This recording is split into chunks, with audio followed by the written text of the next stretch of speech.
day, late at night, not okay. All I want, and I pray, all I need are some better days. Fuck me, I'm looking in the mirror, so foggy, but I've never seen clearer. I don't really think anyone can save me, and honestly I'm not really sure I want saving. I like to be my own worst enemy. There's no risk if you don't try at anything, so I'ma just keep buying everything. See you in the next life, hope to be a better me. I don't think that my head's on straight, gotta flip it and grip it and go and get an x-ray. What's wrong with me? I just feel weight pushing on my chest and it squeezes till I suffocate. Better change my mindset, meditate. It's pretty cool that I'm alive and have better days. I could walk, see, hear, I should celebrate. Think I could change my mind, maybe elevate. Living life, every day, late at night, not okay. All I want, and I pray, all I need are some better days.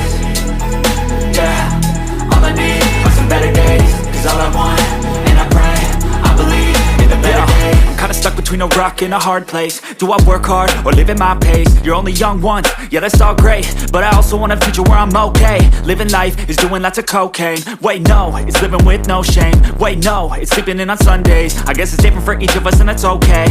Well I just wanna be happy, how to get there? Glad that you asked me. I think it's different for everyone. Some of us need work, others need fun. Some of us need purpose to overcome. But try to do what you love when it's said and done. Cause there's so many differences in each of us. Trust your gut, it can show you what you want. Living life, every day, late at night, not okay. All I want, and I pray, all I need are some better days.